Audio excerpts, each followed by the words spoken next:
Hello दोस्तों, आज हम लोग इस वीडियो में बात करेंगे बायोलॉजी का एक लेसन जिसका नाम है सजीव जगत की विविधता, जिसमें हम लोग बात करेंगे कि पृथ्वी पर पाए जाने वाले जो जीव हैं उनमें विभिन्नताएं कैसे कैसे पाई जाती हैं। तो उससे पहले हम लोग एक छोटी सी टॉपिक की बात करेंगे, जीवन क्या है। बार बार आपसे क्वेश्चन बनता है कि व्हाट इज लाइफ। देखिए, जीवन को अभी तक परिभाषित नहीं किया गया है, ठीक है, इसे अमूर्त माना जाता है। लेकिन कुछ कंसेप्ट के आधार पर हम यह बोल सकते हैं कि जीवन हम उससे बोलेंगे ऊर्जा तथा पदार्थ के बीच में जो अंतर संबंध होता है उसे हम क्या बोल देते हैं, जीवन बोल देते हैं। या जीवद्रव्य की जैविक दशा ही क्या कहलाती है, जीवन कहलाती है। क्या कहलाती है, जीवन कहलाती है। तो देखिए, मैं यहाँ लिखा भी हूं, ऊर्जा तथा पदार्थ के बीच पाए जाने वाला अंतर संबंधों का अध्ययन क्या कहलाता है, जीवन कहलाता है। या इसकी एक टॉपिक और मैं लिख सकता हूं कि जीवद्रव्य की जैविक दशा, जीवद्रव्य की जैविक दशा ही जीवन है। क्या है, जीवन है। जीवद्रव्य की जैविक दशा ही जीवन है ना। इसीलिए जीवद्रव्य को शरीर का भौतिक आधार माना जाता है। क्या माना जाता है, जीवद्रव्य को जीवन का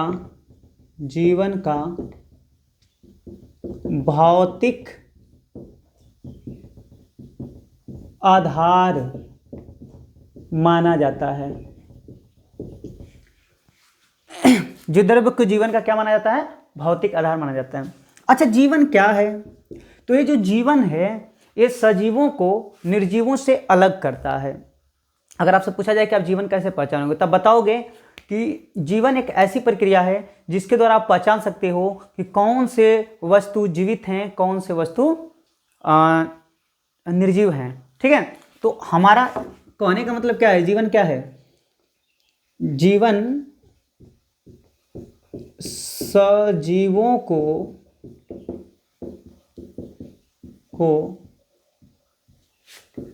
निर्जीवों से अलग करता है। क्या करता है बच्चा, अलग करता है। तो जीवन जो है सजीवों को निर्जीवों से अलग करता है। ठीक है, तो ये है छोटी सी बात जीवन के बारे में। लेकिन चलिए हम लोग आज बात करेंगे जीवन की उत्पत्ति। चलिए अब हम नेक्स्ट हेडिंग बताते हैं आपको, जीवन की उत्पत्ति। तो हेडिंग डाल दीजिए, जीवन की उत्पत्ति। मेरे गले में खराश है आज, इसलिए मैं बोल नहीं पा रहा हूँ, लेकिन कोई बात नहीं। जीवन की उत्पत्ति, origin of life, origin of life. जीवन की उत्पत्ति कैसे हुई? अगर हम बात करें कि जीवन की उत्पत्ति कैसे हुई, तो इसके बारे में हम लोग यहाँ बात करते हैं। देखिए, जीवन की उत्पत्ति के बारे में एक साइंटिस्ट हैं जिन्होंने अपना एक सिद्धांत दिया है। सबसे पहले उन साइंटिस्ट का नाम लिखता हूँ, ओपैरिन का नियम। ओपैरिन का नियम। ओपैरिन ने अपने प्रयोगशाला में या अपने समय में एक सिद्धांत दिया है, और उस सिद्धांत के आधार पर यह माना जाता है कि जीवन का निर्माण इस क्रम में हुआ है। तो आइए मैं उस क्रम को बताता हूं आपको कि ओपैरिन का जो नियम था वो क्या था। ओपैरिन का एक सिद्धांत था जिसका नाम था रसायन संश्लेषित सिद्धांत। ओपैरिन ने अपना कौन सा सिद्धांत दिया था? रसायन संश्लेषित सिद्धांत। रसायन संश्लेषित सिद्धांत यह बताता है कि आज से हजारों वर्ष पहले जो हमारी प्रारंभिक पृथ्वी का निर्माण हुआ था, उस समय पृथ्वी पर कार्बन, हाइड्रोजन, ऑक्सीजन, नाइट्रोजन पाए जाते थे, है ना। मतलब यह सिद्धांत, रसायन संश्लेषित सिद्धांत, यह बताता है कि पृथ्वी के प्रारंभिक समय में पृथ्वी पर कार्बन, हाइड्रोजन, ऑक्सीजन, नाइट्रोजन पाए जाते थे। ठीक है, तो मैं यहाँ लिख देता हूँ,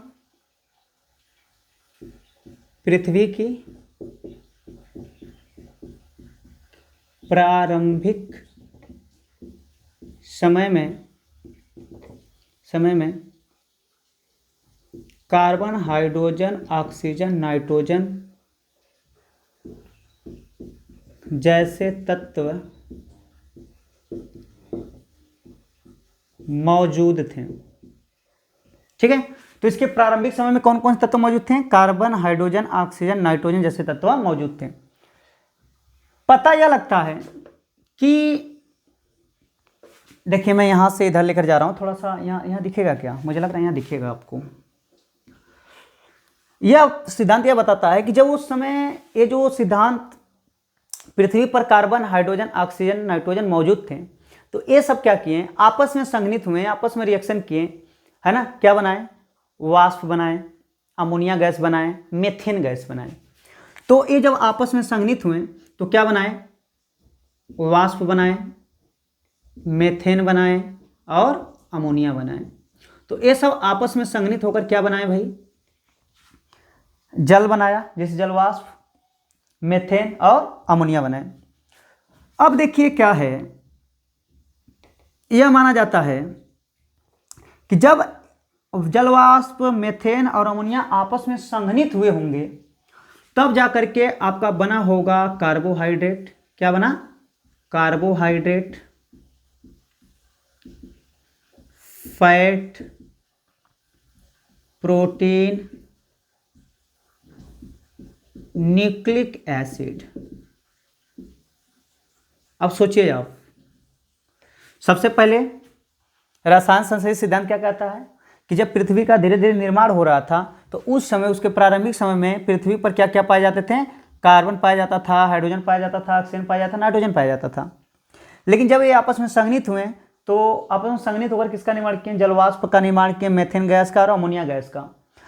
मेथेन गैस, अमोनिया गैस और जलवाष्प आपस में रिएक्शन करके कुछ कार्बनिक यौगिक बनाए, जैसे carbohydrate, fat, protein, nucleic acid, ये सब बनाए। यह माना जाता है कि जब carbohydrate, protein, fat, nucleic acid आपस में संघनित हुए तब जाकर के बच्चा बना प्रोटोप्लाज्म। क्या बना? प्रोटोप्लाज्म, जिसे हम बोलते हैं जीव द्रव्य। क्या बोलते हैं? जीव द्रव्य। सोचिए आप, क्या बोला? जीव द्रव्य। जब ये सब आपस में संघनित हुए तब जाकर क्या बना? जीव द्रव्य बना। जब जीव द्रव्य बना तो जीव द्रव्य से किसका निर्माण हुआ? कोशिका का। तो जीव द्रव्य से किसका निर्माण हुआ? कोशिका। कोशिका जब आपस में संघनित हुई तो किसका निर्माण हुआ? टिश्यू का। और जब टिश्यू आपस में संघनित हुआ तो किसका निर्माण हुआ बेटा? आर्गन का। और जब आर्गन आपस में संघनित हुए तो किसका निर्माण हुआ? आर्गन सिस्टम का। और जब आर्गन सिस्टम आपस में मिले तो एक बॉडी का निर्माण हुआ, और इस बॉडी को हम नाम दे देते हैं लाइफ। क्या दे देते हैं? लाइफ। यहाँ दिख नहीं रहा ना? यहाँ दिख लेता हूँ। इस बॉडी को हम क्या नाम दे देते हैं? लाइफ। तो इस तरीके से आपके जीवन का निर्माण हुआ है। समझ रहे हैं आप? तो मैंने क्या बताया कि जीवन की उत्पत्ति के बारे में सबसे पहले कौन बताया था? ओपैरिन ने अपना नियम दिया था। ओपैरिन ने अपना सिद्धांत एक प्रस्तुत किया जिसे हम रसायन संश्लेषित सिद्धांत के नाम से जानते हैं। रसायन संश्लेषित सिद्धांत क्या होता है कि पृथ्वी की प्रारंभिक समय में जब पृथ्वी का निर्माण हो रहा था तो उस समय पृथ्वी पर कार्बन, हाइड्रोजन, ऑक्सीजन, नाइट्रोजन जैसे तत्व मौजूद थे। ये तत्व आपस में संघनित होकर के क्या बनाए? सबसे पहले जल बनाया, जलवाष्प बनाए, मेथेन बनाए, अमोनिया गैस बनाया। ये सब आपस में संघनित होकर के कार्बनिक यौगिक, कार्बोहाइड्रेट, फैट, प्रोटीन, न्यूक्लिक अम्ल बनाए। ये सब कार्बनिक यौगिक आपस में जब संघनित हुआ तो किसका निर्माण हुआ? जीवद्रव्य का। और जीवद्रव्य से किसका निर्माण हुआ? कोशिका का। इसीलिए जीवद्रव्य को कोशिका का भौतिक आधार माना जाता है। फिर कोशिका आपस में मिली तो किसका बना? ऊतक बना। ऊतक मिला तो अंग बना। अंग मिला तो अंगतंत्र बना। अंगतंत्र बना तो मिला तो शरीर बनी। और शरीर से क्या बना? जीवन। मुझे विश्वास है समझ में आपको आया होगा। चलिए, इस छोटी सी वीडियो में आज हम लोग इतनी टॉपिक बात करेंगे। Thank you.